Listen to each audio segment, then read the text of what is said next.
Mom?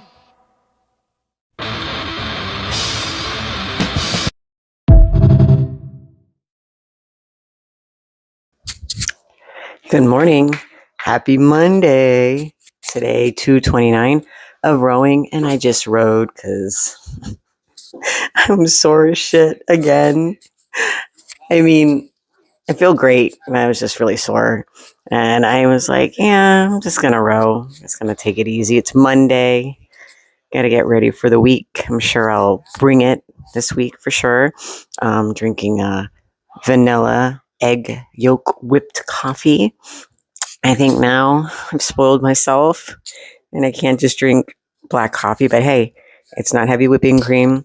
It's egg yolks, and so far my digestion and everything seems to be doing well with adding egg yolks to my meals and to my coffee. So I don't think I'm going to stop. And hey, if this helps me kind of steer clear of the heavy whipping cream, then that's an extra $40. I'm going to say 80, but I mean, there's an extra $40 a week I'm saving because I already buy a bunch of eggs, and the eggs aren't really that expensive unless something happens and then they become expensive again. I don't know. There is a place in Tampa. Maybe I'll take a video. The smell is loud. That place is they have poultry, they've got goats, they've got ducks, they got everything you can buy, and they finish them there. So they butcher them at this place, and it's really sad. I know, like in other countries, or even like people that probably grew up on farms and stuff, that's not brand new. But like when you grew up kind of like in the, where you're not exposed to that, I mean, you're well aware of what's happening with these animals. It's not pretty what they do to them to get them from the farm to the plate. So this place, they do finish the animals there. So we went to go pick up eggs. The eggs are super duper cheap. They're brown eggs. They're cheap, but they're small. They're a lot smaller than the store-bought ones. So I was like, well, I'll pay extra for the yolks. And that's pretty much what I want. I could get duck eggs. So this is the funny thing. I had pet ducks. And for a while there, I was eating their eggs. And, they're good. They're rich. I don't know if you ever had duck eggs. They're kind of expensive, but they're rich and they're good. But with the duck egg is like the majority of the egg is yolk. So at the time, with my diet and everything like that, I was always eating egg whites. I was always discarding the yolks, which is a shame because now it's like the complete opposite. And now I think my body is doing a lot better. But that's with when you're like with a bodybuilding diet, that egg whites are like number one for like a lean protein source. So for a while there, I was eating the duck eggs, and then I was just getting like tired of them. There's actually starting to hurt my stomach, so I stopped eating them. So I started giving them to people at work. We have a very large Laotian and Vietnamese community at work. So I would just bring them eggs. They'd fight over them, and then my ducks started laying rubber eggs, is what I called them, where the eggs did not have a shell. The ducks themselves seem fine. This is like around when the bird flu was like a thing. So I don't know if it was from them or maybe a nutrition deficiency. So I started putting oyster shells out in the yard, and their eggs started to get better. But then I started finding their eggs like broken and eaten. So I don't know if it's because, look, I'm not home. We were not home from 5 o'clock in the morning until, like I said, like sometimes 8 o'clock at night, because we were going straight from work to the gym. So I wasn't home. So I didn't know like if the ducks themselves were eating, and they had food. They always had, their duck food, and they're eating bugs and stuff in the yard. And I even bought them, like a garbage bag of dehydrated mealworms and, soldier flies. So, I mean, they seemed like they were healthy and well taken care of. So I don't know if it was them, and it turned out that it was an opossum that was eating eggs. And it's like I said, I wasn't home enough to intervene. So it kind of like it wasn't like really much of a problem. The cats actually were kind of chasing the possums out of the yard. But so I feel bad because like I was like glad in a way that I was not reliant on them to make eggs for profit, if you get what I'm saying. Like, it wasn't like I'm trying to sell these eggs to make money. I was giving them away. And then I couldn't. And I was like, how frustrating would it be if like my income, or if my supplementary income depended on me providing duck eggs, and I couldn't. And I was like, there's a lot more to it than just letting them out in the yard and lay eggs, I guess. I had to be, I guess I could look more, look more into it. So anyways, this place in Tampa, because I was like, oh, cool. Like their stuff is really cheap, because it's not like you're not buying it from a supermarket. You're buying it straight from these people who, I don't know if it's like a co-op of other farmers or backyard farmers or whatever, that bring their poultry and they butcher them there. But we went to go pick up the eggs. The smell, I'm telling y'all, the smell was outrageous. The place was clean. And like I said, they finished the animals there. You never think about the smell that, and what's even sadder is like when we went in there, all you could hear was just the bone saws going constantly. And I'm like, that's sad. It's just butchering and chopping up goats and chickens, and I even think they do sheep and stuff there too. But so I was like thinking, because I'm doing so much egg yolks, and it's not super duper expensive, it's well worth it to get it from like Costco, because the egg yolks are bigger. Or I think it's like for $20 you get like 120 eggs, or $10. Like the price is like outrageously cheap, but they're small. The yolks are tiny. So I don't know. And the eggs are tiny too, because it's like they're not farm raised, you know, giant chickens that these guys are doing. That's another thing. Like, okay, it's cheap, but then like I was looking at the bag of meat. I think it was chicken meat, and like the thighs and stuff, they're like so small. And it's because they're not pumped full of fluid like they do at the supermarket. They pump them full with saline or whatever, just to make them bigger. And once you cook them, they just shrivel up down. So like, I know we got a hen, a guy that we used to get farm fresh eggs. We used to go to a farmer's market in Dunedin. And this guy, I think it was 9 Triangles or something farm. I don't remember, but we used to every week go buy eggs from him. It was expensive, but it was worth it. I used to buy a lot of my stuff from the farmer's market, and like looking at like people were bitching about like groceries, and I'm thinking like, dude, back in like 2006, when I was making like $10 an hour, I would spend like pretty much my whole paycheck on groceries from the fucking farmer's market. So, and I was like, man, I would spend like $500 a week back then. So yeah, I'm trying to be a little bit more frugal now. And a lot of that was from buying organic or buying from a farmer's market. So you're going to pay a little bit more. So this guy that we were getting eggs from, he had a hen. He had a butcher finished hen. So I bought that. I think it was like $30. It was expensive, but it was and it was huge. It was big. It was so good. It had more of a gamey taste, which, was awesome. I love gamey meat. So it had a nice gamey, dark meat taste. Even the breast was like dark, and it was well worth it. It was so good.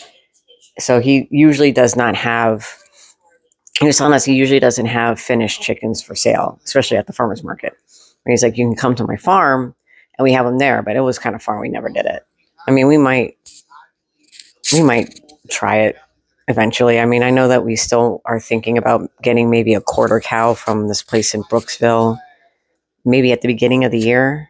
I'm not really sure. I kind of want to see what's going on with after the transition at our work and stuff, and see how things are going to be. I'm trying to like look ahead, like if it's going to affect our overtime or anything like that. Like, not that we depend on the overtime money, but it's nice to have that little buffer and stuff, because there's things we need to do around the house. So we need to kind of like think ahead and like think like, okay, well, if our overtime is affected, what can we do to maybe supplement if we need to, kind of thing. You know what I'm saying? So just trying to think ahead. Yesterday, I went to my sister-in-law's house, fun birthday party, had a really good time. She liked my present. I'm stupid. I didn't take a picture, but I did, because the company that I ordered it from, they offered a keychain So I actually got like a little thing made, but this is what I got her: a giant pillow of the judge from Nothing But Trouble? I think that's the name of the movie. Of course, awesome Dan Aykroyd movie. But so they were asking me if I was going to get the penis nose or like this scene where he was eating the hot dog, and I was like, the penis nose was funny, but him eating the hot dog was my favorite. So she loved it. I mean, she told me she loved it, but yeah, I got like a little pillow. I have a collection of pillows. This guy right here, my brother got this for me. So the story behind this guy is like, so my brother and I are sorry. my brother, my brother and I were on Instagram. And like we'll share like memes back and forth in our DMs or whatever you want to call it, instant messages. So this guy, this thank God guy, would come up on our feed and working out in his underwear, and like whoever would find him first would have to send it to the other person, tag him in it. So like he was like on our feed all the time, then he disappeared. So I don't know what happened to him, but my brother got me the pillow. It was hilarious. I died laughing. And my mom for a while was hiding him. So like I would come home from work and be like, "Where's my guy?" And she's like, "I don't know." And he's like stuffed like in a bookshelf or something. Like, why are you hiding him? Just ignore him. He's thanking God. Just chill out. So yeah, that's the story behind that. So yeah, and another thing about saving money is I have to stop buying dumb shit off of Amazon, and I am addicted to Amazon. And it was bad at one point. I've gotten a lot better, but I just like that I can look up the most random shit and then see if it's on Amazon, and 10 times out of 9 it is. Like some weird Chinese thing that they have, and I'm like, oh. So I'll buy it. I forgot what it was. It was something really dumb, and I wound up breaking in like 2 seconds. I got a really cool. So I had to throw it away. I was going to actually take it to somewhere to see if I could get it fixed because it was really expensive. But I got a nut milk maker. So for the longest, I was drinking nut milks, and I didn't like all the extra shit they were putting in it at the stores, like the thickeners and the carrageenan. And it turns out carrageenan like really messes with my stomach. And I learned that from when I went back to using heavy whipping cream. And I got it from Costco. I bought 2 giant things of heavy whipping cream, and I drank some of it, and my stomach like bloated out. I was in so much pain. And I looked at it, I was like, oh my God, it's a carrageenan. And I was like, oh my God, that's just like the same shit that they were using in the store-bought nut milks. And I stopped drinking it because it was messing with my stomach. So I got this nut milk maker, and it's really awesome. You put a tablespoon of nuts, and it'll grind it up, and it'll make the milk, and it comes out, but it comes out hot. And a lot of people didn't like that it would come out hot. I liked it because I used to use it for my before bed casein drink. So I would do the nut milk for the fat, and then the casein for the protein. And it would like, the casein is a slow release protein that they suggest for you to usually drink at night because that kind of like slowly releases while you sleep. So I was doing that. I did it forever. My favorite nut milk was cashews. So I would buy like the giant 5-pound bag of cashews from Amazon. It would last like maybe 2 weeks because not on top of the milk, George and I both would just be eating cups of cashews. So I stopped that. And then I was doing almonds, not almonds. Almonds was like the least one that I did. I didn't like the almond milk, but I did walnuts because walnuts are extremely healthy. So I did that for a while. Anyways, I used it so much that it started to like scream and smoke. I think I was like the bearings were finally going out on it. And also it was self-cleaning. That was the big thing. Like I used to make nut milks years ago, but I would do it with the net, straining it and shit. And that was a pain in the ass. And then cleaning everything. So that was a whole ordeal. This machine was awesome. It was expensive, like I said, and I was like looking into taking it to like a appliance repair place, but it was like the little thing inside of it was nasty. So I just got rid of it. And I was like, you know what? I can't control myself with nuts. I overeat nuts. I overindulge on nuts. Nuts aren't really that good for me, I guess. So I just stopped.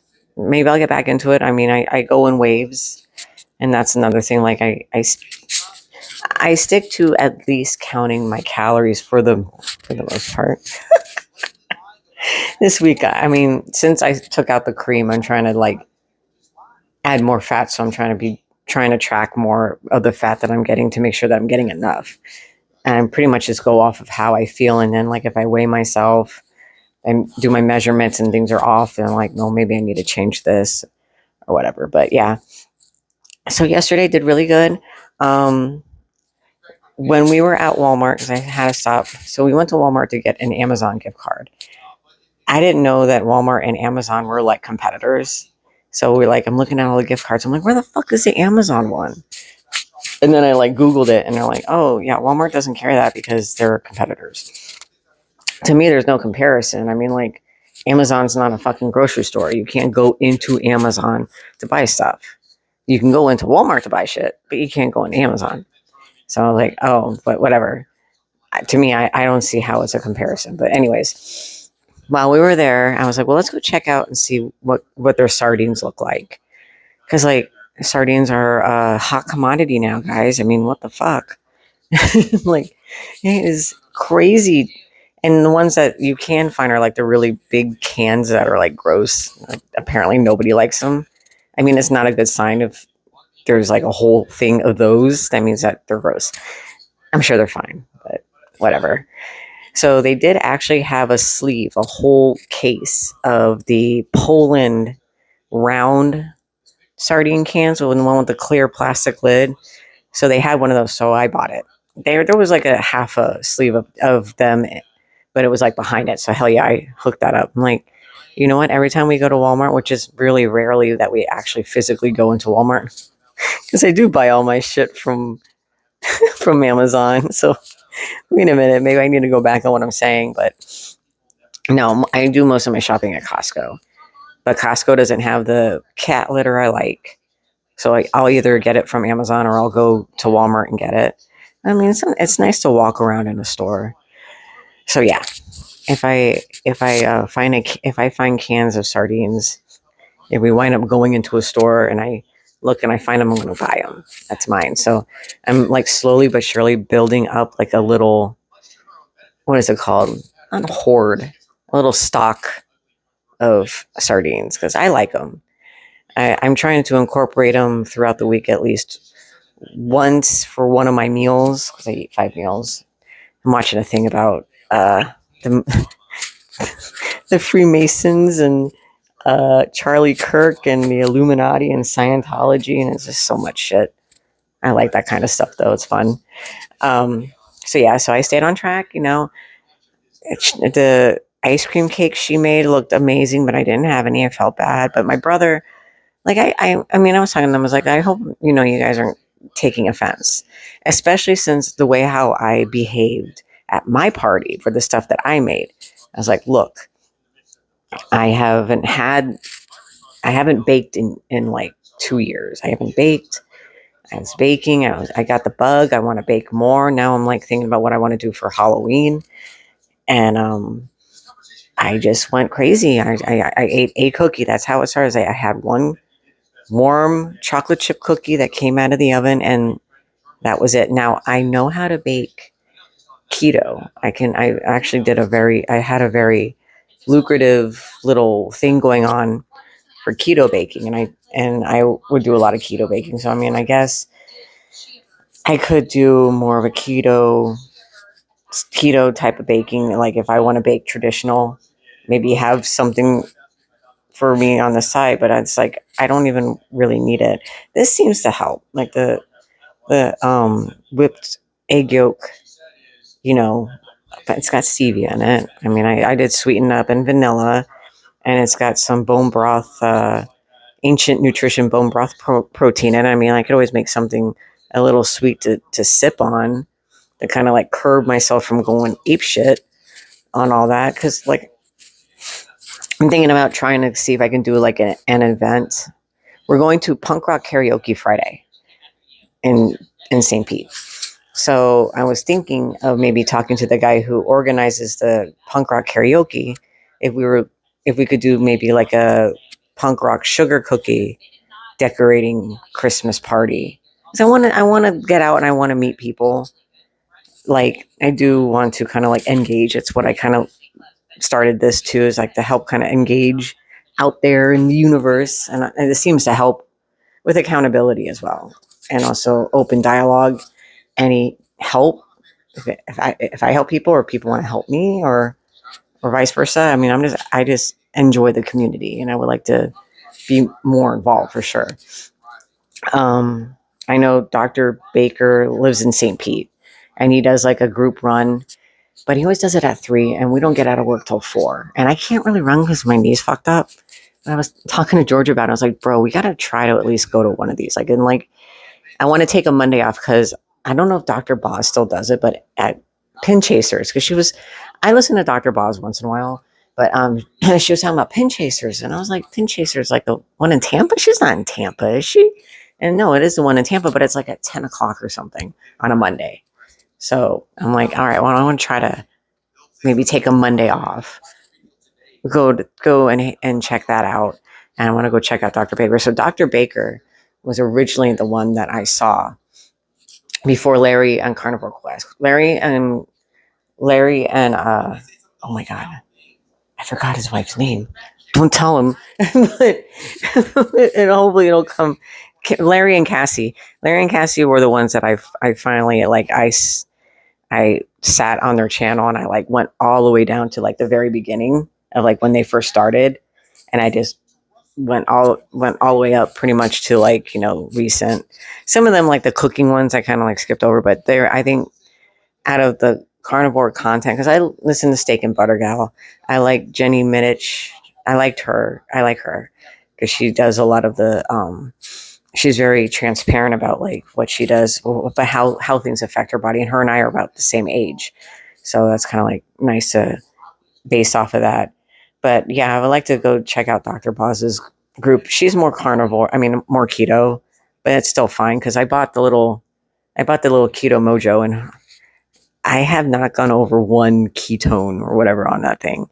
But I check it in the morning. I mean, like if I took it with me to work, maybe, and check it like while I'm at work, but I don't have time for that.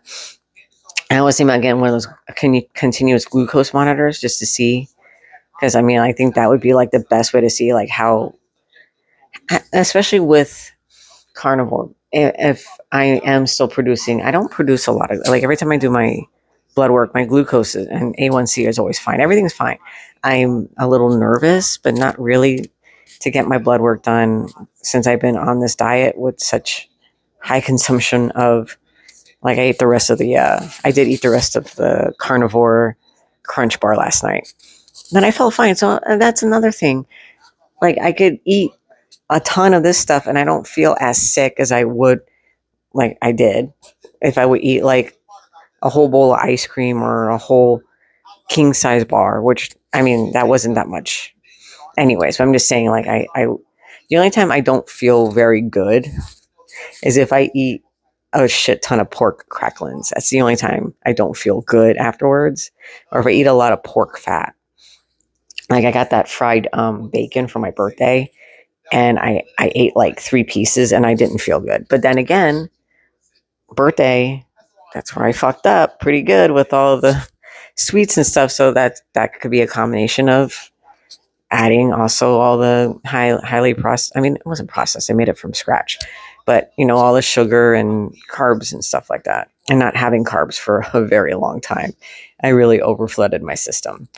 So yes, so that's, I don't know why I went off on tangent, but I would like to, talking about doing like a social thing, like the punk rock sugar cookie decorating thing. So I'm going to talk to the guy at the karaoke and see, because I don't know how to do events, and see like maybe we could get together. He could do the music so people can sing Christmas songs or punk rock songs, and I can provide, you know, sugar cookies and icing. And I don't know, like if I mean, I probably should charge because it's going to be pretty expensive.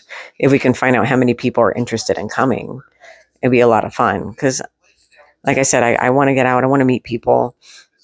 Also, I love baking, and I just have to have a reason to bake and bake a lot of stuff.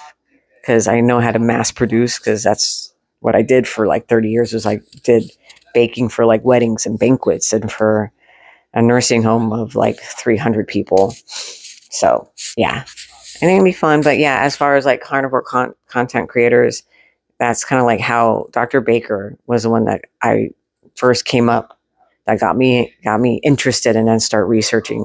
And now like Lance the carnivorish Lance North Dakota Lance, sorry. I get you guys confusing. Aaron the carnivorish-guy, amazing. I love their content, and those guys really are inspirational. Both of them have come from like, so I was never fat. I was overweight. My cousin, who is a lot more overweight than I am, she always told me, you were never fat. Granted, I understand that. I did work at it. I did. I mean, I know I'm a binge eater. I will be honest with you. I don't purge. I can't. I don't like throwing up. So it's not like I don't binge and then I throw up. I don't do that because food's expensive. And this was my mentality even when I was in middle school. I'm like, food's expensive. I like food. I don't want to disrespect it by eating it and throwing up. So I never did that. I did. So before I got in track, so we'll talk a little bit about body. I have time. A little bit about body dysmorphia or whatever. When I was in middle school, say like around 12, my grandpa, I mean, rest his soul, he's a beautiful person, but he came up to me, I'm 12, grabs my stomach. And I think he grabbed more organs than he did fat, to be honest with you. Grabs it and he goes, you see this? This is laziness. This is fat. And he said that to me. And after that, I didn't eat for a whole fucking week. I joined track. I started eating one meal a day, but this is the thing. You're a kid, you're in middle school. I didn't get my period either. And my mom was really concerned. So she put me on birth control to help regulate my cycle. And that did not help at all. I actually stopped taking it because it made me gain weight. So I stopped taking it and I got really obsessed with my weight. But I would eat one meal. So I was an OMAD, but get this. My one meal was a fudge Pop-Tart. Okay. So like, no, I mean, in middle school, you can get away with that kind of stuff. Or I did eat like sugar candy, like not chocolate, but I was eating sugar candy because it was like 0 calories, or 0 fat. It was 0 fat because it was real sugar. So it had calories, but it was like very low in calories and it was very low in fat. So yeah, so that was like my first incident of being kind of, I guess, bullied for my weight. And then I got picked on a lot in middle school too. Middle school was rough because my hair was really poofy. I used to have really straight, like China doll hair. And then for some reason it started to get curly, but I didn't know how to take care of my hair. So I used to brush it and it would be like really poofy. And people used to throw shit in my hair and stuff like that. It was a nightmare. I got beat up in the fucking girls' bathroom for no fucking reason. I got picked on constantly. It was a fucking nightmare. It was a godsend that I didn't go to that school I was zoned for, that I went to a different school at the other side of the county. My life, I shaved my head, became, I figured out who I was, and I went on from there. But yeah, that was like right there was when I kind of like had body dysmorphia. I was never good enough then after that. And I mean, my mom, I'm sure everybody's mother, maybe at one point or another, unless you were blessed, would pick on you. And I got picked on a lot. She picked on me a little bit about my weight. So the difference between me and my sister is my mom would be like, you're getting a little chunky. So then I wouldn't eat. My sister, on the other hand, my mom was laying on the couch and she's like, Megan's getting fat. And she heard Megan in the kitchen when she said it. And she said it loud enough for Megan to hear. So Megan's like, she comes in there and she's like, oh, really? Oh, really? So she took 2 Pop-Tarts, put a stick of butter in between them, ran back into the living room in front of my mother's face and just started eating it right in front of her. She's like, honey, how fat am I getting now? So kudos to Megan. My hat goes up to her. So anyways, my cousin, because we were just talking about diet and stuff like that, and she's like, you were never fat. And I was like, yeah, but I mean, I understand that, but I worked at it. I did not eat, and I worked out a lot. I was doing the Jane Fonda and the Galad's Bodies in Motion. I was in track. I was getting up at 3 o'clock in the morning to go run in the mornings before school for track. And then when I got in high school, I kind of calmed down. I got my girlfriend. We became dirty punk rock girls. We went like a whole 2 weeks without showering. Oh, it was so bad. Without showering. And we just got gross. And I mean, the heaviest I got was 170. And that's because, like, on top of orchestra, so I wasn't as active. I didn't have time because I had to practice for orchestra, had orchestra rehearsals. Our school was an hour later. We had to get up an hour earlier, and our school was an hour later. And then I mean, if I wasn't, because I was a professional musician, I guess, quotes, I was in a quartet that played weddings and parties and stuff like that. So, I mean, I was busy, and I did the Renaissance Festival. I worked that on the weekends. So, I mean, I was always working, but I wasn't really working, and I wasn't watching what I was eating. So, I mean, I did gain McDonald's was bad. I did gain a little weight at McDonald's, but I dropped it pretty quick when I got into the bakery, got out of school, started, working out. But at that time, when I first started at the bakery, is when I got into Atkins, because that was back when Atkins was big. And my aunt lost a shit ton of weight on Atkins, but then she plateaued. And that's kind of like when you plateau is when you have to really start like dialing in. And I mean, I maybe not putting a whole pizza on top of a low carb. Like we were at a party and she had like a bag of these low carb tortilla chip, like tortilla wraps, and they had pizza. So what she did was she just took the cheese and the pepperoni off of the pizza and put it on the low. And she ate like pretty much a whole cheese pepperoni pizza on a low carb wrap. She put it. The wrap wasn't big enough as the fucking pizza, but if you get what I'm saying, you get it. But I'm like, oh my God, like still, like, even though the wrap is low carb, I'm like, that's mad calories you just ate and fat. And it's like and I know I have noticed since I took cheese out of my diet that I have been doing a lot better. Cheese is very processed unless you get like the European style, but like the kind of cheese that we use here, like for even cream cheese, it's highly processed. Do what you will, whatever you want to do. Personally, for me, it didn't work too well. So I try to stay away from it as much as possible.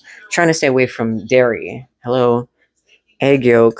But we'll see. Because like I said, the heavy whipping cream actually helped a lot more than I thought it would. But we'll see at the end of the month. And sometimes you don't even really notice a big difference after 1 month.